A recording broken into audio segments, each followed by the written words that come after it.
on May 29th, 2001. If I get a little emotional here, you'll see why, but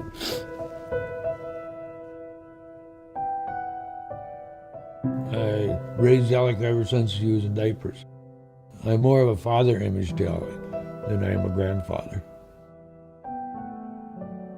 Well, I was home at that point, and I had some dizziness at first, but nothing major, so I just let it go.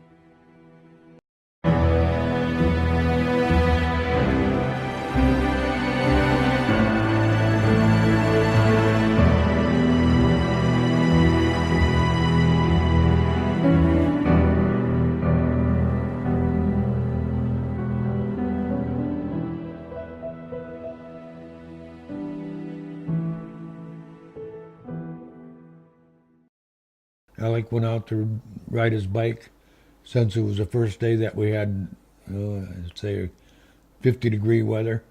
just a normal day at work and off to the golf course for golf league. I golfed with a gentleman from basketball. We had played 3 holes, teed off on the 4th hole, got to my ball to hit my second shot, and it was all of a sudden just like a weight come down on my chest. A few minutes after that, the sheriff showed up and let me know that Alec had been in an accident.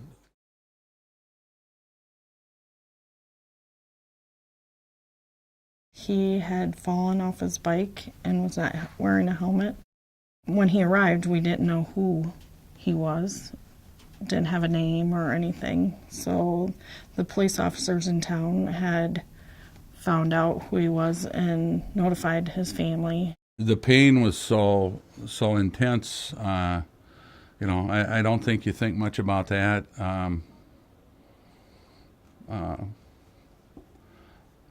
They contacted my wife.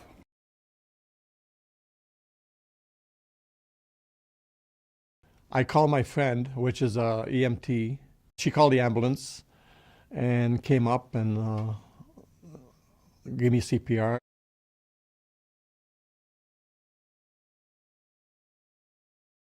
When he came in, we got a head CT, got him intubated, which protected his airway because he wasn't breathing very well on his own. And the CT scan confirmed he had a subdural hematoma, which I discussed with the doctors at Gunderson and La Crosse, the neurosurgeon and the hospitalist, and they were gladly willing to see him, and we arranged transport. Stabilize and resuscitate are 2 basic concepts in emergency medicine that apply everywhere. It's the stepping stone to get them to where they need to be, and it's probably the biggest stepping stone that you have here is starting the IVs, making sure that there's access to fluids, meds, anywhere in the body. And sometimes that's not the easiest thing to do at the time because they have lost blood, so it's hard to get IV access. Whatever was going on, he would ultimately be destined to go to a bigger hospital. But making that specific diagnosis initially is incidental to doing the initial things, which are, the basic things that are the immediate threats to life. Alec was thrashing and throwing up, so we needed to get some meds into him that would make him so he's not throwing up, because as soon as you throw up and you have no control, it ends up in your lungs, and that can be detrimental too.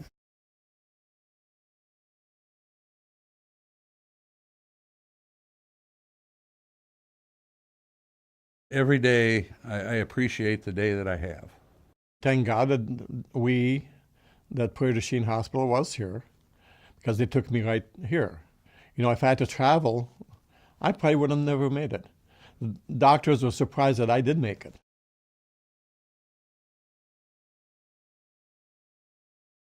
If the hospital had not been here, I wouldn't be here.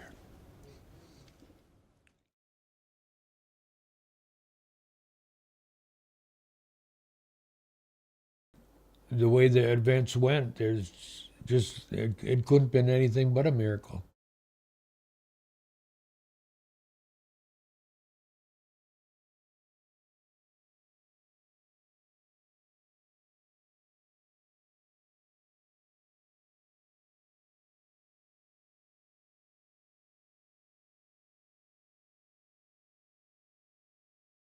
The survival of a hospital in an area like this is so crucial to the survival of the town.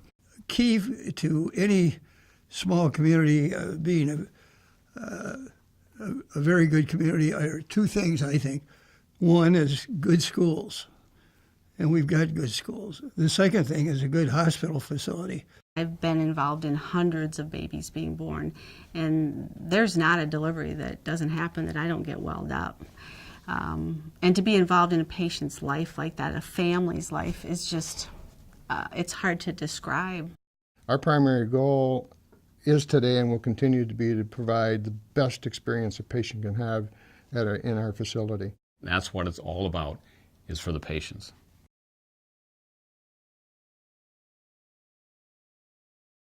Baby boomers especially are going to be expecting more in the future out of healthcare. They want healthcare, the best healthcare they can get when they need it.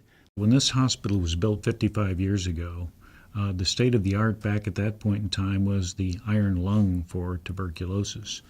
What we're dealing with today is we're dealing with a lot of different conditions, and we're dealing with a lot of technology that wasn't available back then. One of the things that we understand today is that the outcomes, the clinical outcomes and the experience for private rooms is so much better. We're 60 miles from St. Elsewhere.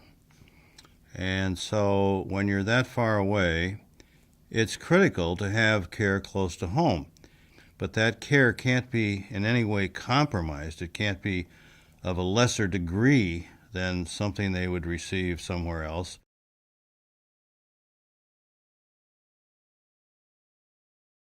We did a feasibility study several years ago as to what can we do on site at the present building.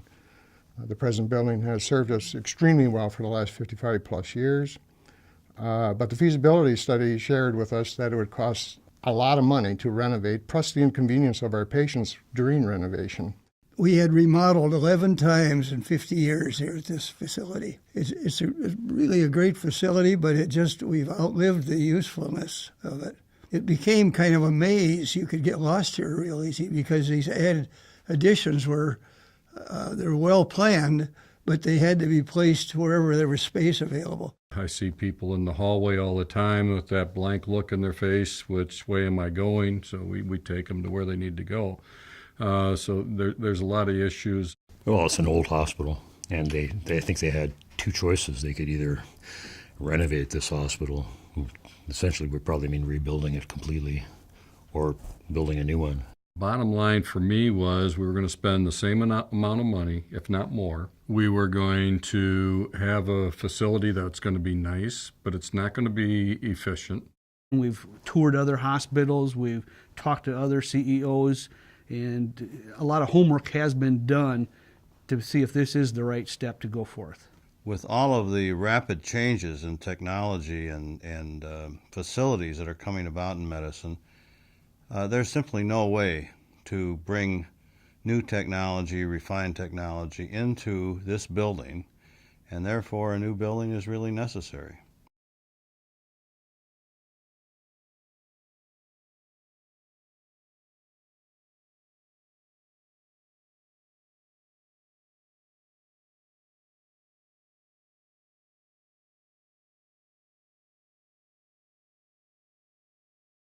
A lot of employees now do their jobs, and sometimes they don't even understand how limited they are. The change will be just exponential for people in that regard. Families today are they're very well educated on what they want. They want their whole families involved, and we need to give them an environment that draws them into us. And once they come into us and enjoy what we have, they're with us.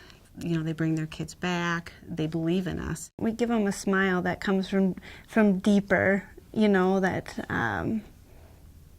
means more. You know, that I get it, that you're out of control right now in this situation, but we're going to make that as bearable as possible.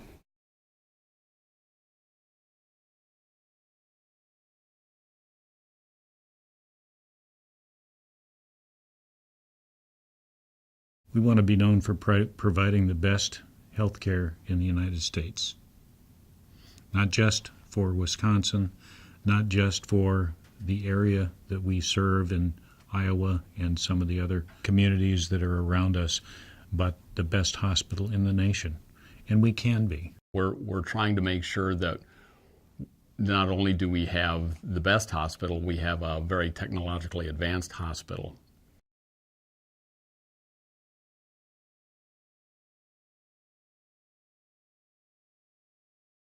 The future is hard to see for sure, but I think that we have a very good look at the past, and I think the track record of this hospital, how it's been run and managed, and the success that it has, that it even has the resources, to launch a project like that, should really convey a lot of confidence to all of us. We all have roots in this area, and this is a way that we can support those roots and make it a better living for the next generation or the generation beyond that when they come to this town.